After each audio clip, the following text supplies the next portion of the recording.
일본에서 관광객이 가장 많이 찾는 지역은 어디일까요? 코로나 확산 직전인 2019년 1위는 도쿄였습니다. 일본인 관광객 9,077만 명, 외국인 관광객 1,410만 명 등 총 1억 487만 명이 도쿄를 찾았습니다. 2위는 오사카, 3위는 도쿄 디즈니랜드가 있는 치바현이었습니다. 그렇다면 일본에서 단위 면적당 가장 관광객으로 붐비는 도시는 어디일까요? 답은 가나가와현의 카마쿠라시입니다. 카마쿠라시의 면적은 39.53제곱킬로미터로 서울 강남구와 거의 같습니다. 인구는 17만 명으로 강남구의 3분의 1 수준입니다. 이 작은 도시에 매년 인구의 100배가 넘는 2천만 명 안팎의 관광객이 모여듭니다. 1제곱킬로미터당 관광객 수가 573명으로 교토시의 10배 가깝습니다. 한국 등 외국인 관광객에게 가마쿠라시는 슬램덩크와 바닷마을 다이어리의 무대로 인기가 높은 지역이죠. 고등학교 자율학습 시간에 교과서 사이로 이 슬램덩크 만화책을 숨겨놓고 보면서 진짜로 저렇게 아기자기한 마을에 좁다란 골목길 틈을 이렇게 아슬아슬 지나는 미니 노면전차가 있는 걸까? 라고 이렇게 신기했던 기억이 있습니다. 일본인들에게 가마쿠라는 자연, 역사, 문화, 요리, 최신 트렌드 등 모든 요소를 갖춘 만능 관광지이기도 합니다. 가마쿠라 막부 150여 년간 일본의 실질적인 수도였고 현대 일본 서핑의 발상지이기도 합니다. 도쿄의 부유층들에게는 주말 별장지고 젊은이들에게는 주말 데이트 코스죠. 8월 중순 일주일간의 여름휴가를 일본에서 가장 관광객으로 붐비는 도시 가마쿠라에서 보냈습니다. 휴가철 가마쿠라는 지역 주민들이 정말 안쓰러울 정도로 관광객이 많더라고요. 교통수단인 명물전차 에노대는 그냥 고스란히 관광객 차지였습니다. 해수욕장인 유이가와마 해변은 말할 것도 없었습니다. 그런데 정말 놀란 점은 바가지가 없다는 것이었습니다. 해가 지면 저희 가족은 산보 삼아 유이가마 해변에 해수욕 시즌을 맞아서 임시로 들어선 식당과 술집들을 관찰을 했습니다. 비치 파라솔부터 음료수 한 잔 가격까지 전부 정가제였습니다. 가게 입간판과 벽면에는 가격표가 착실히 붙어 있었고요. 유이가마 해수욕장 홈페이지에는 가게 위치를 나타낸 지도와 메뉴, 가격이 전부 표기되어 있었습니다. 저렴한 가격에는 또 한 번 놀라지 않을 수가 없었습니다. 225g에 2,800엔 하는 스테이크를 제외하면 먹을 것 중에 2,000엔, 마실 것 치고 1,000엔 넘는 경우가 없더라고요. 비치 파라솔을 온종일 빌리는 가격은 1,500엔이었습니다. 모든 가게에서 스마트폰 결제가 가능했고요. 해변 식당 파파야는 6월에서 8월 해수욕 시즌에만 장사하는 가게였습니다. 파파야의 지배인한테 물어봤는데요. 비치 테이블, 비치 파라솔, 물놀이 기구의 가격은 상가 조합에서 결정을 해서 통일을 하고 먹거리 가격만 가게마다 자율이라고 이렇게 설명을 해주더라고요. 한철 장사인데 가격을 좀 더 올려받는 게 남지 않느냐라고 물었더니 그러면 손님들이 다른 가게로 다 가버리잖아요 라고 답을 하더라고요. 매년 여름철이면 한국의 일부 지역 축제와 유명 관광지의 바가지 요금이 도마에 오르잖아요. 이를 보도한 기사마다 차라리 일본이나 동남아를 간다라는 댓글로 넘쳐나죠. 주변에 실제로 일본을 안 가본 사람은 있어도 한 번만 가본 사람은 없는 걸 보면 한국 소비자들은 이미 댓글을 행동으로 옮긴 것 같습니다. 이런 흐름을 읽었는지 일본 관광 산업도 리피터율, 재방문율을 경쟁력으로 내세웁니다. 일본 정부 관광국 JNTO의 관광 통계에도 리피터율이 주요 항목 가운데 하나로 빠지지 않습니다. 한철 장사를 하지 않을 뿐 아니라 또 찾고 싶은 곳 심을 자랑하기 위해서입니다. 2019년 3,188만 명의 외국인이 일본을 찾았습니다. 이 가운데 일본을 처음 방문한 관광객의 비율은 35.8%에 불과했습니다. 나머지 64.2%는 적어도 2번 이상 일본을 방문한 경우였습니다. 심지어 10번 이상, 20번 이상 일본을 찾았다는 외국인도 8.5%와 6.8%에 달했습니다. 일본에서 가장 복닥거리지만 바가지가 없는 가마쿠라는 다시 찾는 관광객이 더 많은 관광지입니다. 가마쿠라를 처음 방문한 관광객 45.9%인데 재방문자가 54.1%로 더 많았습니다. 그렇게 인파에 시달리고서도 또다시 가마쿠라를 찾는다는 겁니다. 흔히들 관광을 굴뚝 없는 산업이라고 합니다. 제품을 생산하는 공장이 없어도 고용 창출 효과를 낼 수 있는 고부가가치 산업이라는 겁니다. 외화를 벌어들일 수 있는 관광을 보이지 않는 무역이라고도 하죠. 한국관광연구원의 관광산업의 경제적 파급 효과라는 논문에 따르면 외국인 관광객 한 명이 쓰고 가는 돈은 한국의 주력 수출품인 D램 반도체 년에 96개를 수출하는 것과 맞먹습니다. 외국인 관광객 5명을 유치하면 1500에서 3000cc급 중형 승용차 한 대를 수출한 것과 같은 효과를 낸다고 합니다. 도쿄나우 48회 관계 인구 편에서도 소개해드렸듯이 최근 관광은 지방 소멸의 대응 방안으로도 활용됩니다. 국제 친선, 문화 교류, 국위 선양 등 보이지 않는 효과는 더 클 겁니다. 선진국 대부분이 관광 산업의 중요성을 인식하고 정책 결정의 우선순위로 두는 이유일 겁니다. 이웃나라인 한국과 일본은 관광 산업에서도 라이벌일 수밖에 없습니다. 한국관광공사가 2019년 한국을 방문한 외국인 관광객을 대상으로 실시한 조사에서도 한국을 방문할 때 비교한 국가는 일본이 54.3%로 가장 많았습니다. 결과적으로는 한국만 방문했다라는 응답이 93.7%로 압도적이었지만 다른 나라를 함께 방문했다는 응답자 가운데 39.7%는 한국 전에 일본을 방문했다라고 답했습니다. 한국이나 일본 가운데 한 나라를 콕 집어서 여행하는 게 외국인 관광객 절대 다수의 선택인 만큼 상대방을 꺾지 못하면 내가 망하는 제로섬 게임이 관광 산업에서도 펼쳐진다고 볼 수 있습니다. 안타깝게도 관광 환일전에서 한국은 고전을 면치 못하고 있습니다. 2019년 일본을 찾은 외국인 관광객 수는 3188만 명으로 1750만 명인 한국의 2배에 달했습니다. 2021년 세계 경제 포럼 WEF의 관광 경쟁력 지수에서 일본은 1위를 차지한 반면 한국은 15위에 그쳤습니다. 한국은 한국을 찾아오는 외국인 관광객보다 해외여행을 떠나는 한국인 관광객이 더 많습니다. 그 결과 관광 수지가 2000년 이후 22년 연속 적자를 나타내고 있습니다. 2017년에는 147억 달러의 적자를 봤습니다. 반면 만년 적자였던 일본의 관광 수지는 2015년 53년 만에 흑자로 전환했습니다. 2019년에는 2조 7023억 엔의 흑자를 내는 등 8년 연속 관광 수지가 흑자를 이어가고 있습니다. 관광 산업의 암흑기였던 코로나 이후 성적도 한국이 일본에 뒤집니다. 7월 한국을 방문한 외국인 관광객 수는 103만 명으로 코로나 직전인 2019년에 71% 수준까지 회복됐습니다. 같은 달 일본을 찾은 외국인 관광객은 232만 명으로 2019년에 77.6%까지 회복됐습니다. 일본이 무비자 입국을 재개한 게 작년 10월, 코로나 백신 증명서 같은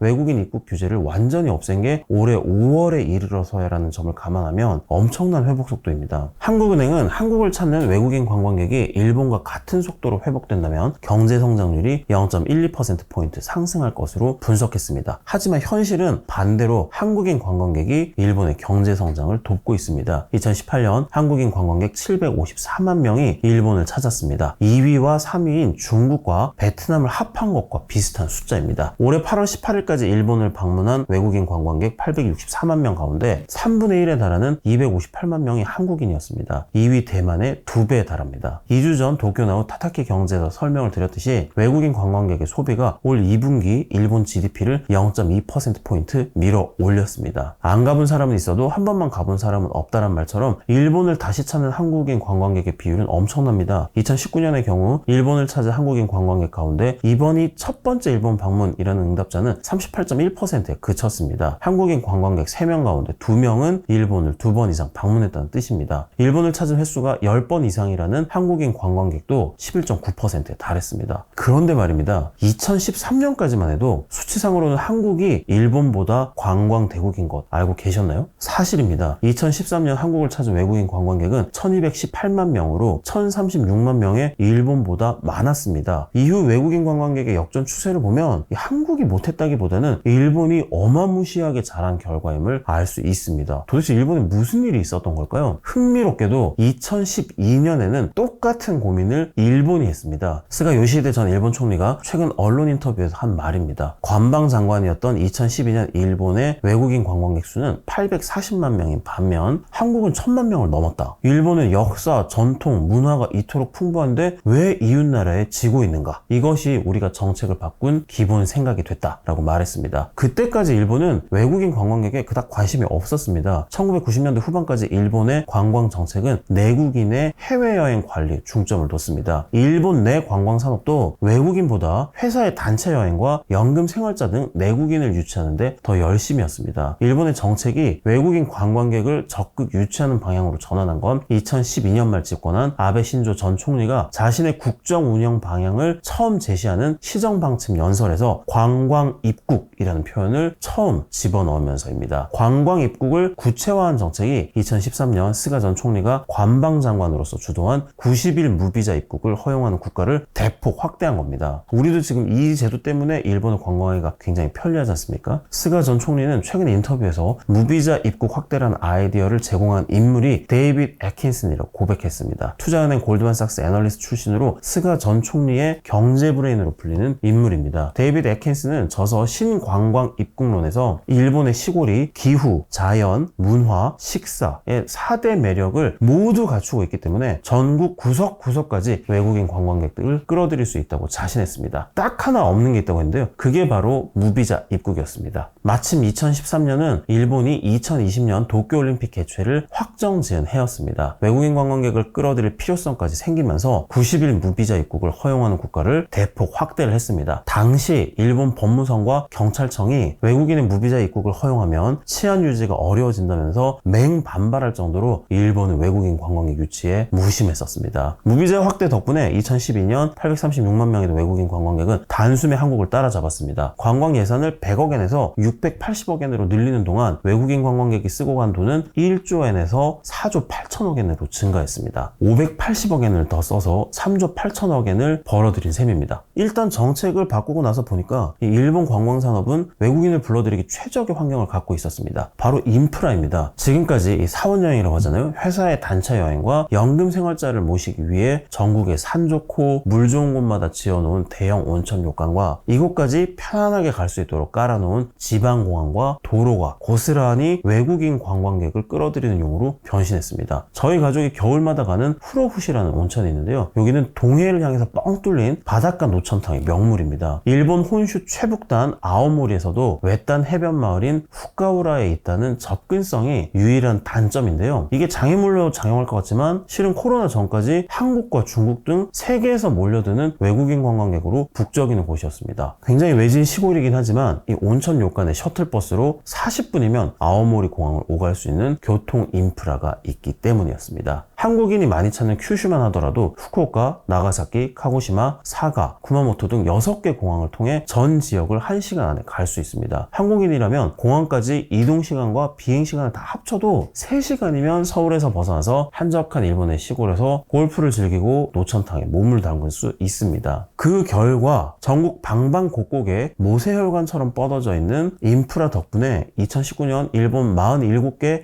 광역지방자치단체 가운데 외국인 관광객을 10만 명 이상 유치한 지역이 42곳에 달했습니다. 100만 명 이상을 유치한 지역은 13곳, 1000만 명 이상을 불러들인 지역도 도쿄와 오사카, 지바까지 3곳에 달했습니다. 반면 한국을 찾은 외국인 관광객의 방문지를 보시면요. 서울과 경기도 등 수도권이 거의 전부라고 해도 과언이 아닙니다. 전라남도와 세종특별자치시의 방문율은 1%를 밑돕니다. 인상 깊은 방문지 역시 7위 제주와 8위 해운대, 10위 용두산, 자갈치를 제외하면 나머지 7곳은 전부 서울이었습니다. 한국 시골의 매력이 일본에 뒤질 리는 없죠. 한국에는 없고 일본에는 있는 인프라의 차이에서 나오는 결과라는 분석입니다. 한국이 국가적인 차원에서 관광산업을 지원하고 관광정책 또한 효율적으로 추진하고 있는 만큼 인프라는 언젠가 일본 수준에 도달할 수 있을 것을 믿습니다. 하지만 여행에는 불변의 법칙이 있잖아요. 아무리 별로인 여행지라도 그곳에서 만난 사람이 좋으면 최고의 여행지로 기억이 되고 세상에서 가장 멋진 여행지를 하더라도 현지인과의 기억이 나쁘면 최악의 여행지가 되고 만다라는 거지 않습니까? 인프라가 관광산업의 하드웨어라면 여행의 서비스는 소프트웨어일 겁니다. 바가지는 모처럼 찾은 관광객을 다시는 오나봐라 라고 이를 갈게 만드는 악성 바이러스 프로그램이라고 할 수 있을 겁니다. 가격을 통일해서 자율적으로 관리하는 가마쿠라 상인조합의 사례에서 보듯이 일본은 시민의식뿐 아니라 이 시스템으로 악성 바이러스가 소프트웨어를 망가뜨리는 것을 막고 있습니다. 포스트 코로나의 시대가 열리면서 한국과 일본의 관광 한일전도 본격적으로 막이 올랐습니다. 한국과 일본을 방문하는 외국인 관광객의 숫자가 다시 역전되는 날을 기대해 봅니다. 지금까지 도쿄나우의 정현우 특파원이었습니다. 감사합니다.